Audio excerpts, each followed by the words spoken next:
Sir मेरा एक question आपसे हो रहा है, यूपी पुलिस का जो पेपर हुआ उस पेपर को देखते हुए उसके पहले होम गार्ड का पेपर हुआ, तो आने वाले एग्जाम के लिए पेपर कैसा हो सकता है, या जो नए बच्चे हैं वो किस तरह से तैयारी अपनी स्टार्ट करें?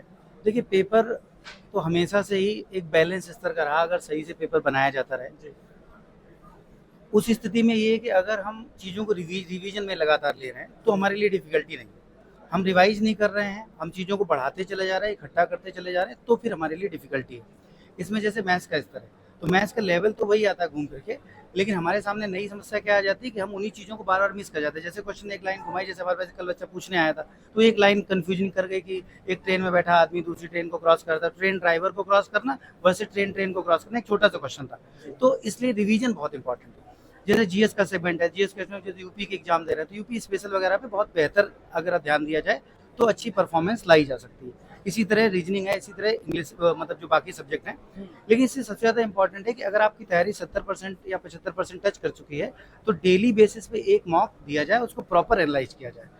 हो सके अगर नहीं इतना हो पाया तो हफ्ते में कम से कम 4 मॉक तो जरूर दिए जाए, उनका लगातार एनालाइज किया जाए। इससे क्या होता है, स्टूडेंट को लगातार अपना होमवर्क मिलता रहता है, उन्हें पता चलता रहता है कि क्या कमी रहेगी। अगर ये अनवरत प्रोसेस लागू किया जाए तो सिलेक्शन लेना कोई बहुत कठिन नहीं है। सर एक मेरा और लास्ट क्वेश्चन रहेगा, जो बच्चे अभी बिगनर हैं, तैयारी कर रहे हैं, उनको बहुत प्रॉब्लम आ रही है कि हम मैथ्स पढ़ें या रीजनिंग पढ़ें या जीके जीएस पढ़ें, या रीजनिंग अगर वो जो है सेंट्रल लेवल की तैयारी कर रहे हैं तो रीजनिंग हो गया, नहीं तो हिंदी, ये चारों सब्जेक्ट किस तरह से मैनेज करके। सेंट्रल लेवल कर रहे थे इंग्लिश। हाँ इंग्लिश, तो वो चारों सब्जेक्ट किस तरह से मैनेज करके चले कि जो उनकी स्टार्टिंग से ही तैयारी हो जाए, या किसी एक दो सब्जेक्ट को छोड़े? देखिए, अभी की स्थिति में अगर ये सवाल बनता है कि चारों सब्जेक्ट मैनेज नहीं हो पा रहे हैं, तो वहाँ पर ये आता है कि फिर एक काम कर सकते हैं कि जैसे उन्होंने फैक्चुअल सब्जेक्ट पकड़ लिया, एक मैथमेटिक्स फैक्चुअल पकड़ लिया और एक जीएस फैक्चुअल पकड़ लिया। ठीक है, सॉरी, मैथमेटिक्स लॉजिकल पकड़ लिया और जीएस फैक्चुअल पकड़ लिया। वैसे सलाह तो यही दी जाती है कि धीरे धीरे चारों सब्जेक्ट को बैलेंस किया जाए। नहीं तो कुछ 2-3 महीने तक वो 2 सब्जेक्ट लेकर ईमानदारी से चले, और फिर 2-3 महीने बाद वो चारों सब्जेक्ट को लेकर चले। साल भर के समय में सिर्फ ये सोचे कि उनका पूरा सिलेबस अच्छे से पूरा हो जाए, पूरा राउंड द क्लॉक अगर चीज़ों को कंप्लीट कर लें तो कठिन नहीं है। होता क्या है कि हम तैयारी करने के दौरान बच्चे अक्सर क्या करते हैं कि तैयारी पे फोकस कम हो जाता है, उनको लगता है कि बस मुझे कोई जॉब मिल जाए। तो जॉब कोई भीख मांगने की जगह नहीं है। यहाँ पर सिंपल सरल सी बात है, अगर आपकी तैयारी का स्तर होगा तो आपको सिलेक्शन मिलेगा। तो फिर फाइनली वहीं आते हैं कि तैयारी को मजबूत करना होगा, तो चारों सब्जेक्ट आप ईमानदारी से 24 घंटे 7 दिन दिमाग में रखते हुए अगर इसको तैयार करें तो फिर कोई समस्या नहीं है। साल भर में जब सिलेबस पूरा हो जाए तो फिर वही 70% वाला आंकड़ा कि मॉक टेस्ट देना, एनालाइज करना, गलतियों को ढूंढना, लगातार रिवाइज करना, ये करते जाए तो फिर इंप्रूव हो जाएगी तैयारी। सर जैसे अभी हमने देखा था कि जब एक सम्मान समारोह होता, लगभग हमें लगता है कि 100+ स्टूडेंट्स का सम्मान समारोह, तो एसएससी अलग अलग एग्जाम में सिलेक्ट हुए थे।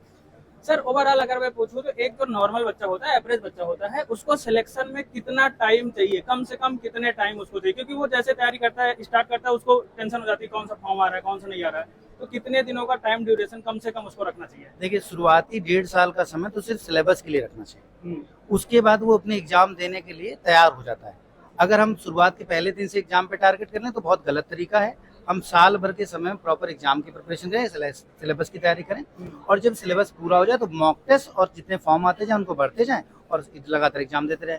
तो अगर हम फाइनल सिलेक्शन की बात करें तो इसको एग्जैक्ट आंकड़ा बता पाना तो थोड़ा मुश्किल है, लेकिन 2 साल प्लस तो लेके चलना चाहिए। 2 साल इतना समय शुरू से जब से तैयारी स्टार्ट की, 2 ईयर प्लस के बाद रिजल्ट्स दिखने लगते हैं कि अभी प्री निकला, फिर मेंस में आउट हो गए, फिर प्री निकला, मेंस निकला, फाइनल मेरिट में गड़बड़ हो गया। ऐसे करते करते ये सारा आंकड़ा 2 ईयर प्लस के बाद स्टार्ट होता है, जैसा कि गवर्नमेंट एग्जामिनेशन में देखा गया अभी तक, क्योंकि पद बहुत लिमिटेड है और संख्या बहुत ज़्यादा है, तो आप सभी लोग जानते हैं।